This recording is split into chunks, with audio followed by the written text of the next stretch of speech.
welcome everyone to this 1.16 gold farm. I'm currently recording in snapshot 18A, but this gold farm is going to work in 1.16 as soon as it is released pretty soon.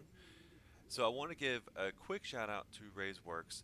His recent gold farm is what this is loosely based off of, mostly just the top. But I've been able to design the bottom area so that you can not only get passive XP, but also you could use your sword and get all of the gold ingots that you can't get with just passively AFKing here. So I wanted to quickly show you what this thing looks like overall. But I also want to point out that this thing can produce 30 levels in 100 seconds, which is incredibly fast. So fast that if you aren't in this area and you're just flying around, you can see I'm already starting to lag a little bit. So I need to get rid of all these experience orbs that are down at the bottom. So the way this farm works, and if you watch Ray's Works episode, you'll get more of the mechanics behind this. But ultimately, the pigmen are drawn to the egg, the turtle egg that's sitting right here. We've got our little XP generator. As the pigmen get close, the iron golem is going to hit them, which makes them aggro. And when they fall, they're going to then drop their XP here at the bottom. So you can see there's already XP down here. And you can AFK just by standing here and getting tons and tons of XP.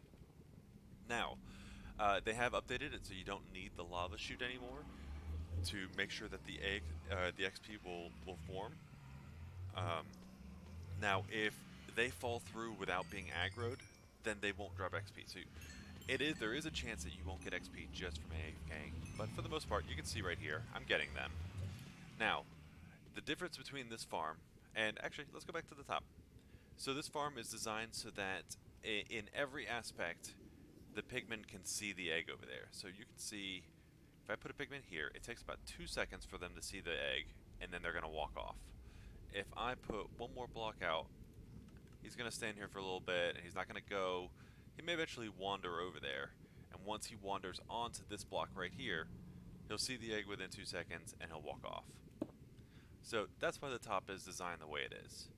Now down here at the bottom, again, you can passively XP, or you can passively AFK this, but you can also flip this lever, and then you're going to have these guys land down here so that you can hit them with your sword. And this is where you're going to be able to get your gold ingots, which are filtered down in the bottom. But this drop is just enough that it won't kill them. So by doing this, we are within 23 or 24 blocks of these first two, like all the way around. But that's okay. Previous gold farms, you had the giant donut, and you had a 24 block gap just before they could spawn, so they had to walk that 24 blocks anyway. So you can just stand here and look and see how fast these guys are coming in. If I kill them, they're going to come even faster because I'm getting rid of the mob cap, and there you can actually see them wandering around. So let's talk about how this farm works.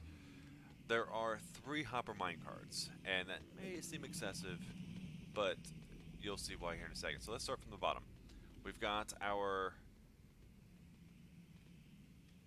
chests right here, with the majority of them are going to be just the nuggets, because you may AFK this, and either way, even if you're swinging your own sword, you're going to get a ton of nuggets compared to ingots. This farm is split up, and again, the bottom part is all optional, but what's not optional is you need to split the farm up so that it goes in 2 separate directions. So this minecart right here, you can see it's actually teeter-tottering over 2 separate hoppers. So if I click on this one, you can see stuff's coming through this one. If you click on this one, stuff's coming through this one. So this hopper minecart, which is situated inside the slab, is separating what's coming here into the 2 lines. I need to get rid of these orbs again. There we go. Now, because this has 2 different modes, it's got the AFK mode and the personal slaughter mode, I had to have 2 additional minecarts. This one is right now during this AFK mode. Those guys are there from when I click the lever. AFK mode, they're going to land on this slab, and this minecart is directly inside that slab, so it'll pick up everything that lands on there, which will then drop it to these, which will separate it. But we have this AFK mode here, or not the AFK mode, we have the slaughter mode, so when you click the lever, it's going to push over this hopper minecart, which is on top of a rail, and this slab, which, again, I can show you right here. There you go. It's going to push all those over at the same time and let them land on that one. And I can just see if I can show you exactly how that works. Get rid of these guys. There we go. So if I click this guy, there, everything just gets pushed over. I don't know why that didn't. I think that was just a visual glitch. Oh, because there's guys there. Let me get rid of them. There we go.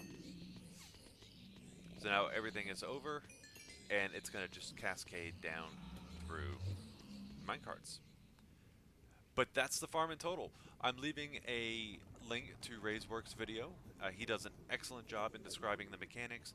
He actually uses I think a zombified Hoglin up here, which he has a really great point in that prevents them from actually dying up here. So sometimes this Iron Golem, see if you can see it, sometimes he'll hit them and they'll die instantly right here. And when it does that, first of all, the rest don't get aggro because they died instantly, but also it leaves a little bit of loot up here. Now, I'm not terribly concerned about that. I thought it was significantly easier to get the Iron Golem here than it was a zombified Hoglin. And see, oh, here it is. There you go. There's a little bit of loot right there. Again, I'm not terribly worried about that. There was some XP that was left up here, but again, you get, if you're AFKing for a while. It's very minimal what you're losing up here. See, if it's one guy, that's when they usually die by the one hit because they get hit twice. Anyway, RaiseWorks does a good job of describing how to get the zombified Hoglin if you want to go that route instead, and some of the mechanics. So, definitely worth checking out that channel and checking out that video. But that's gonna be it for this one. If you guys would like to see a tutorial, let me know, and I'd be more than happy to do that. Along with the link to RaiseWorks' video, I'm also gonna leave a link to a world download so that you guys can see this. That's gonna be it. Enjoy the farm, and we'll see you in the next video.